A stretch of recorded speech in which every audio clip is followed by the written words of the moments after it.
Investigators, who would cost about half as much as officers, will be assigned to respond to those types of cases. They will be trained to collect evidence, conduct interviews, and photograph crime scenes. The 6-month pilot program is scheduled to begin in January. It will cost nearly $1 million. The 15 civilian investigators are set to work in only a couple of San Francisco's 10 district stations. NIA considers this to be a perfect example of how fiscally inept major cities in the U.S. are today. San Francisco thinks they will be saving money by paying 15 civilians nearly $1 million for 6 months of work.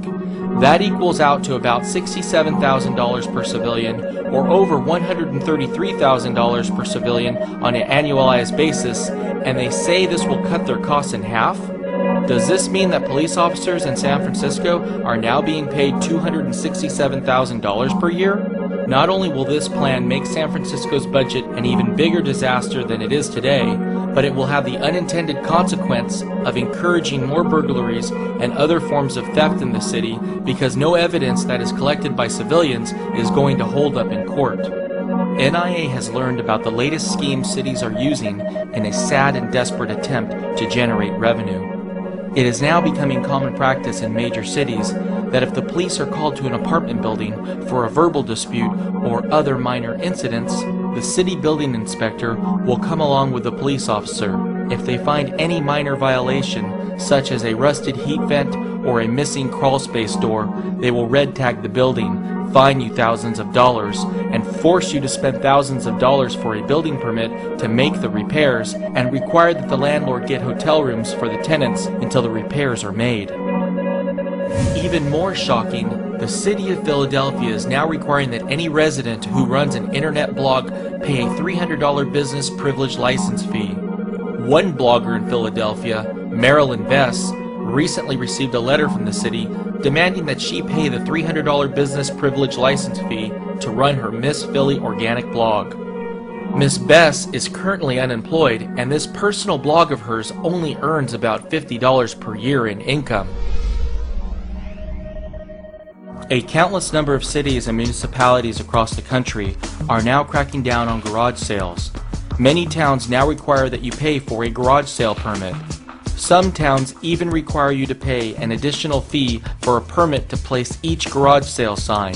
The federal government even recently passed a new law making it a crime to sell recalled products at a garage sale. Now, the Bruschians were hoping to clear out some clutter and make some much-needed cash this summer. What they don't know is they could be breaking a federal law right now, and this garage sale could potentially end up costing them $15 million. The 2008 Consumer Product Safety Improvement Act was passed to keep dangerous toys from entering the U.S. Now the government says it applies to the sale of used goods, even those at garage sales. Sell recalled items, and you could be fined at up to $100,000 each, like this pack and play. They could theoretically go under the playpen and get their neck stuck here in this bar. So any pack and play that doesn't have that warning label on it is recalled until they can add that warning label. We're shocked. We actually returned another one to get this one because this one was like the best one on the market. I own this same exact product, not knowing that at home, the exact same color and everything. How do you expect someone just to come in and know? I mean, like I said, I own this piece myself. Not knowing about recalls won't excuse resellers from penalties, so the CPSC has a 24-page handbook they say makes it easy for them to cross-check their items. The government is trying to eliminate garage sales altogether so that we can increase our trade deficit by purchasing new products we can't afford from Walmart that were imported from China. In Long Island, some towns are banning garage sales because they attract illegal immigrants who they claim drive down home prices by bringing noise, crime, and clutter to their once peaceful communities. Police today can arrest and detain American citizens who are caught driving without a license, but they have no power to check the status of an illegal immigrant. Americans are becoming increasingly frustrated with impoverished immigrants that are barely living above subsistence levels because we are being forced to subsidize their standard of living in America. One NIA member recently saw a $20 monthly increase in their cable television bill specifically for the addition of new mandated Spanish channels. Ese hombre es usted, Juan.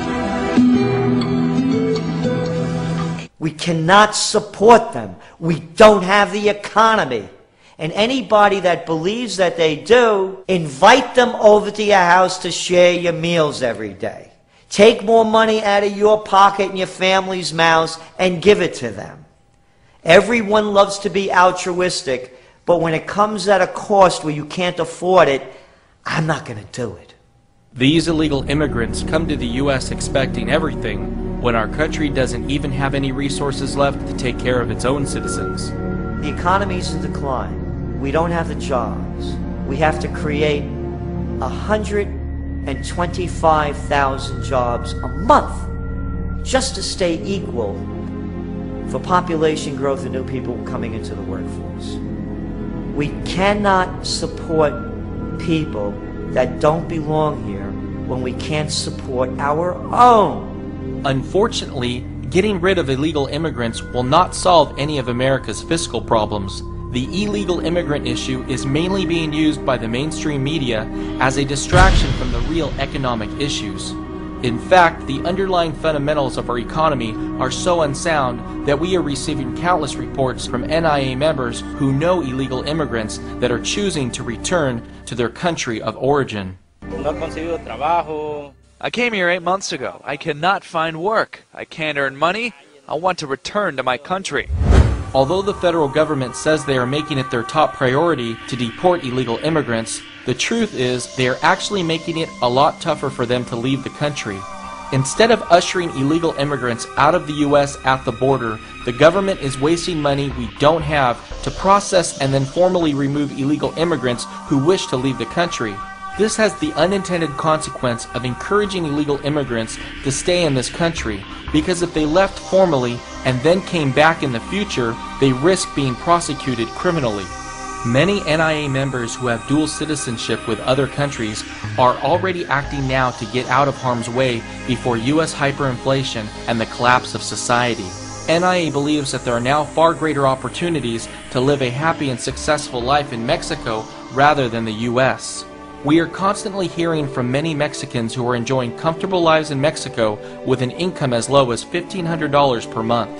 Among the draws, proximity to the US, lower taxes and overall living costs that are 30 to 40% cheaper. Here in Southern California, you can expect to pay in the millions for a place on the beach, but in Mexico